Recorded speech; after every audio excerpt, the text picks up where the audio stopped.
পয়লা বৈশাখে ঢাকা বিশ্ববিদ্যালয়ের চারুকলা অনুষদ থেকে বের হওয়া মঙ্গল শোভাযাত্রার নাম পরিবর্তন করে বর্ষবরণ আনন্দ শোভাযাত্রা করা হয়েছে বলে জানিয়েছেন চারুকলা অনুষদের ডিন ডক্টর মোহাম্মদ আজহারুল ইসলাম। সকালে ঢাকা বিশ্ববিদ্যালয়ের পহেলা বৈশাখের প্রস্তুতি নিয়ে আয়োজিত সংবাদ সম্মেলনে একথা বলেন তিনি।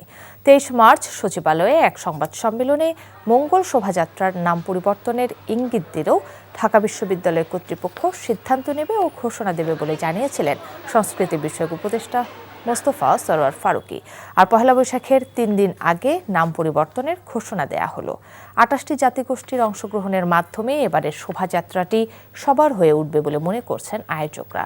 সবাইকে সাথে নিয়ে এবারের শোভাযাত্রা আনন্দময় হয়ে উঠবে সংবাদ সম্মেলনে জানান চারুকলা অনুষদের ডিন। একটা ফেসিবাদী শাসন ব্যবস্থার এই মঙ্গল শব্দটাকে এমনভাবে চর্চায় নিয়ে এসেছে, এটা যথেষ্ট রকম কিন্তু ব্যাড ফিলিংস কাজ করছে সোসাইটির বিভিন্ন ধরনের মানুষের। তো আমরা চাই আমরা এই অতীতে ফিরে যেতে, যেখানে সকল মানুষের অংশগ্রহণ ছিল এবং স্বতঃস্ফূর্ত অংশগ্রহণ ছিল। তো এই কারণে আমরা পরিবর্তন বলছি না, আমি বলছি আমরা পুনরুদ্ধার করেছি যে আমরা সেই আনন্দ শোভাযাত্রা। পয়লা বৈশাখ উদযাপনে ঢাকা বিশ্ববিদ্যালয়ের চারুকলায় চলছে শেষ মুহূর্তের প্রস্তুতি। সেই খবর জানতে যাচ্ছি স্টাফ করেসপন্ডেন্ট সাদরিনা আভার কাছে। আভা, চারুকলায় বিশেষ কি আয়োজন দেখতে পাচ্ছেন এবং আয়োজনে নতুনত্ব নতুন কি কি প্রতিকৃতি থাকছে সে বিষয়ে কি কিছু জানতে পেরেছেন জানাবেন আমাদের।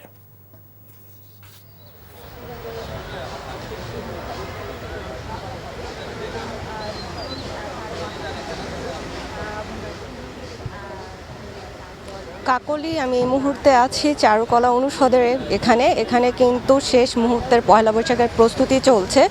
নতুনত্ব বলতে এখানে হচ্ছে যে বড় বড় মোটিভগুলো রয়েছে সেগুলোর মধ্যে কাঠের বাঘ, শান্তির প্রতীক পায়রা, এগুলোর তৈরির কাজ প্রায় শেষ।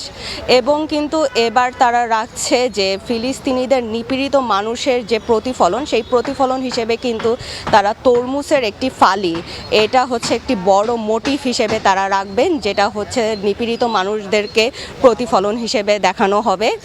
এবং ছোট ছোট যেই মোটিভগুলো আছে ওইগুলো মোটিভের মধ্যে বাঘ, রাজা রানী এবং বিভিন্ন ধরনের যে বাংলা সংস্কৃতিকে তুলে ধরে ওইগুলোর মোটিভের কাজ প্রায় শেষ।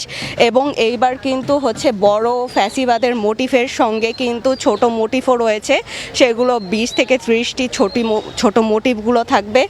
এবং তারা কিন্তু যেই ছোট ছোট কাজগুলো রয়েছে, ছোট ক্যানভাস এবং ছোট যে দইয়ের হাঁড়িতে বিভিন্ন ধরনের প্রতীকী যে আঁকা, ওগুলো প্রায় শেষ এবং বড় মোটিভের কাজগুলো চলছে এখনও, কিন্তু এগুলো প্রায় শেষ পর্যায়ে আমরা দেখতে পাচ্ছি। এবং নতুনের মধ্যে কিন্তু তারা বলছেন যে এবারে কিন্তু তার র্যালিতে বিভিন্ন জাতিগোষ্ঠীকে যেহেতু রিপ্রেজেন্ট করা হবে, তাদেরও বিভিন্ন ধরনের সংস্কৃতিকে তুলে ধরে এই ধরনের মোটিভও এবং তাদের ক্যানভাস কিন্তু তারা এই প্রতীকী হিসেবে রাখছেন।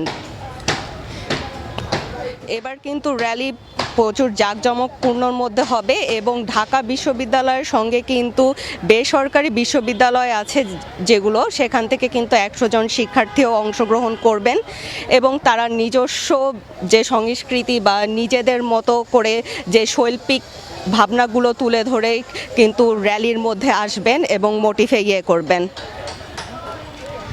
তো কাকলি, এই ছিল আমার কাছে যে চারুকলা অনুষদের এই শেষ মুহূর্তের পহেলা বৈশাখের র্যালির এবং শোভাযাত্রার প্রস্তুতি।